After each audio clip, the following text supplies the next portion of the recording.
Hi viewers, welcome to అదన్ మరొకడం. నేను మీ ప్రసాద్. ఆంధ్రప్రదేశ్కి భారీ పెట్టుబడులు. బాబు మార్క్ ఇదేనా పెట్టుబడులు ఆంధ్రప్రదేశ్కి? ఈ మాట విని చాలా సంవత్సరాలు అయినట్టుంది కదా. ఎందుకంటే గత 5 సంవత్సరాలుగా జగన్మోహన్ రెడ్డి గారు పెట్టుబడులకు సంబంధించిన అంశం ఎప్పుడు కూడా ప్రస్తావించినట్లుగా మనకు కనిపించలా. ఏదైనా ఉంది అంటే బటన్ నొక్కుడు కార్యక్రమం ద్వారా సంక్షేమ పథకాలు తప్ప ఆంధ్రప్రదేశ్కి ఈ పరిశ్రమ వచ్చింది, ఈ కంపెనీ వచ్చింది, దానివల్ల ఎంతమంది ఉద్యోగాలు వచ్చినాయి, ఇన్ని వేల కోట్ల పెట్టుబడి వచ్చింది, లేదా కనీసం ఇన్ని వందల కోట్ల పెట్టుబడి పెట్టారు అని ఏ ఒక్క సంస్థ కూడా ముందుకు రాని పరిస్థితి. సో ఏదైతే ఆంధ్రప్రదేశ్ ప్రజానీకం అంతా కూడా ఆంధ్రప్రదేశ్కి పెట్టుబడిదారులు రావాలి, డెవలప్మెంట్ వైపు వెళ్ళాలి అని చెప్పేసి అనుకున్నారో, సరిగ్గా ప్రమాణ స్వీకారం జరిగి 24 గంటలు అయ్యిందో లేదో ఈలోపే ఒక సంస్థకు సంబంధించిన ప్రపోజల్ అయితే వచ్చింది. ఇంతకీ ఏంటి ఆ సంస్థ ఏంటి అని కనుక మనం మాట్లాడుకోవాల్సి వస్తే, BPCL, Bharat petroleum corporation limited అని చెప్పేసి సంస్థ ఉంది కదా, పెట్రోలియం డీజిల్కి సంబంధించిన సంస్థలు అనమాట. సో ఇదేంటి అంటే ముడి సరుకు ఉంటుంది కదా, ఆ ముడి సరుకు వచ్చిన తర్వాత దాన్ని రిఫైనింగ్ చేసి డీజిల్, పెట్రోలు అట్లా రిఫైన్ చేస్తూ ఉంటుంది అనమాట.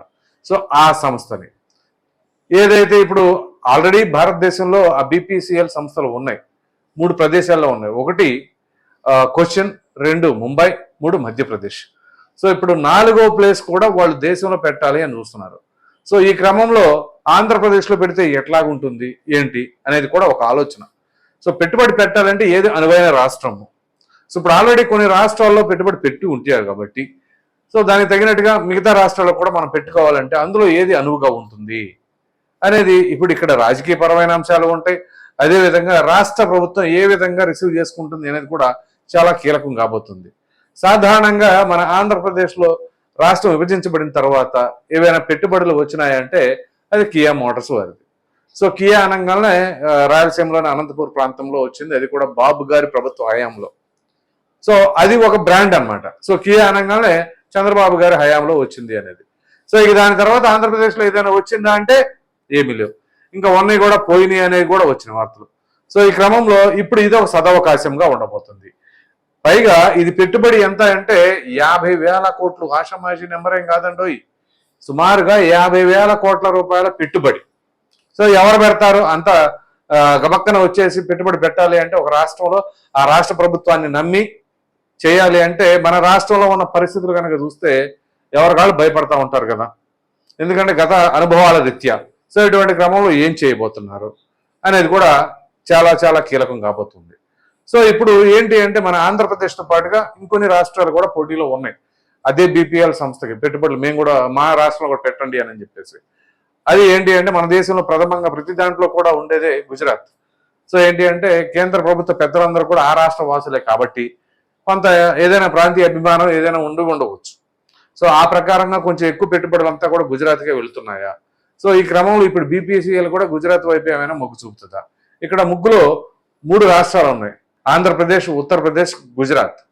సో ఈ 3 రాష్ట్రాల్లో ఎవరు ఏం బంపర్ ఆఫర్ ఇస్తారు, వాళ్ళు అదే కదా కావాల్సింది. ఎప్పుడైనా సరే ఒక పోటీ ఉంది అంటే ఆ పోటీలో భాగంగా వాళ్ళకి ఏం వస్తుంది, వాళ్ళకి ఏం బెనిఫిట్స్ ఇవ్వబోతుంది రాష్ట్ర ప్రభుత్వం అనేది కూడా చూస్తారు. వారి గతంలో మధ్యప్రదేశ్ ఒక 500 కోట్ల పెట్టుబడికి, అదేవిధంగా జిఎస్టీ అనేది విధించకుండా ఒక 15 సంవత్సరాల పాటు వాళ్ళకి ఎగ్జామ్షన్ ఇచ్చిందంట. సో అట్లాంటివి వాళ్ళు చెప్పారు. సో మరి మీరేమి ఇస్తారు అని చెప్పేసి అంటే మనకి ప్రమాణ స్వీకారం జరిగింది నిన్నగాక మొన్ననే కాబట్టి దీనికి సంబంధించిన అంశాలు ఆ సంబంధిత శాఖ ఐఏఎస్ అధికారులతో వాళ్ళు ప్రపోజల్ పెట్టినప్పుడు చంద్రబాబు గారితో మాట్లాడి ఒక నిర్ణయం తీసుకోబోతామని చెప్పేసి వాళ్ళు ఆ సంస్థ వాళ్ళకి చెబితే, అప్పుడు చంద్రబాబు గారితో ముచ్చటించినప్పుడు చంద్రబాబు గారు చెప్పినది ఏంటి అంటే, సరే బాగానే ఉంది, మనకి ఏదైతే విభజన హామీలు ఉన్నాయి, మీకు గతంలో కూడా అనేక వీడియోలో మనం ప్రస్తావించుకున్నాం, విభజన హామీలు, రాష్ట్ర విభజన హామీలు అది చాలా ముఖ్యమైనది.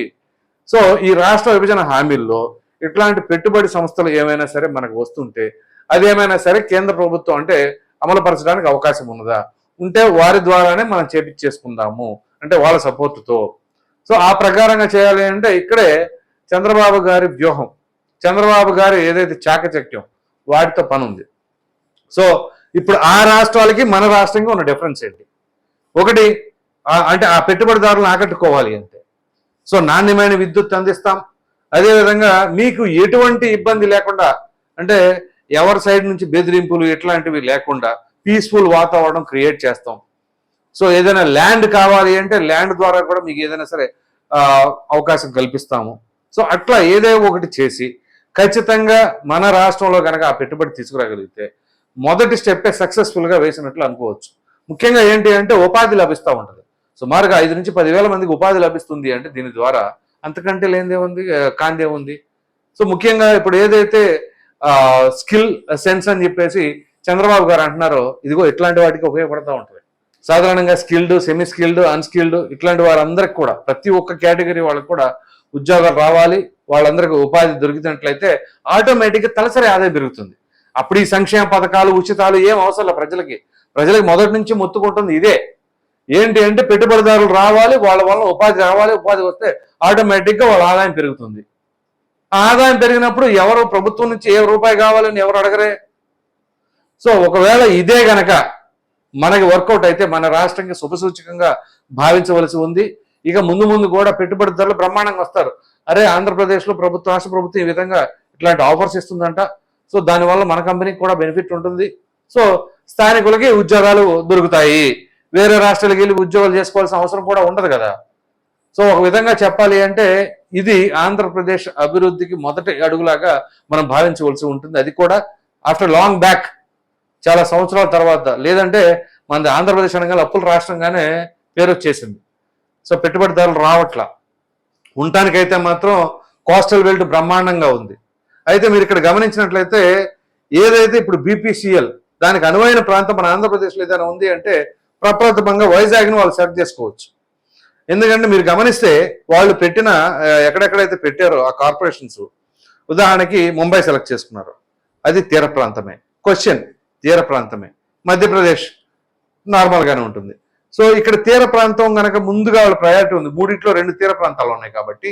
సో ఇక్కడ ఆంధ్రప్రదేశ్కి తీర ప్రాంతం విశాఖపట్నం అయితే ఇండస్ట్రియల్ జోన్. ఇప్పుడు ఏదైతే చంద్రబాబు నాయుడు గారు ఫైనాన్షియల్ క్యాపిటల్ అన్నారు చూసారా, ఆ విధంగా కూడా మనం పేర్కోవచ్చు.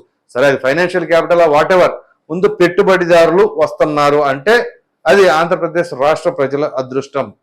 కాబట్టి ఇప్పటికైనా కానీ ఎక్కడికక్కడ ప్రశాంతమైన వాతావరణం ఉంటే ఖచ్చితంగా ఆయా పెట్టుబడిదారులు ఖచ్చితంగా మన రాష్ట్రానికి రావడానికి అయితే అవకాశం ఉంటుంది. అలా కాకుండా రాజకీయపరమైన కక్షలతో విద్వేషాలతో కనుక ఒకరి మీద ఒకరు రాళ్ళు రువ్వుకుంటామో, లేకపోతే ఇంకోటి చేసుకోవటం, ఆరోపణలు చేసుకోవటం, లేదా ఆ కంపెనీదారులకేమో మీరు రావద్దు పెట్టొద్దు అని చెప్పేసి ఇట్లాంటివి కూడా జరిగే అవకాశాలు ఉంటాయి. సో ఇట్లాంటి వాటన్నిటికీ దూరంగా ఉంచి అందరం కలిసి ఒకే మాట మీద ఖచ్చితంగా ఎవరి ప్రభుత్వ హయాంలో వస్తే ఏముంది, మన రాష్ట్ర ప్రజలకు ఉద్యోగాలు వస్తాయి, వాళ్ళ తలరాత్రే మారుతాయి, వాళ్ళ తలసరి ఆదాయం పెరుగుతుంది. సో అంతవరకు మాత్రం మనం చూసుకోవాలి. కానీ కుచిత బుద్ధితో ఈ ప్రభుత్వ హయాంలో పెట్టుబడులు రాకూడదు, ఆ ప్రభుత్వ హయాంలో రాకూడదు అనేది మాత్రం ఎవరు అనుకోకూడదు అని చెప్పేసి అయితే మాత్రం తెలియజేస్తున్నాం. ఇది మొత్తానికి పరిస్థితి. ఈ వీడియో కనుక మీకు నచ్చినట్లయితే లైక్ చేయండి, షేర్ చేయండి. అదేవిధంగా ఆంధ్రప్రదేశ్లో భారీ పెట్టుబడులు ఇదేనా బాబు మార్క్ అంటే, మరి బాబు చాకచక్యంతో ఈ పెట్టుబడిదారులను రాబట్టగలడా అన్నదానిపైన మీ విలువైన అభిప్రాయాన్ని కామెంట్ రూపంలో ఖచ్చితంగా తెలియజేయండి. మరిన్ని వీడియోస్ కోసం మన ఆదాయం ఛానల్ని సబ్స్క్రైబ్ చేయడం మాత్రం మర్చిపోకండి. Thank you.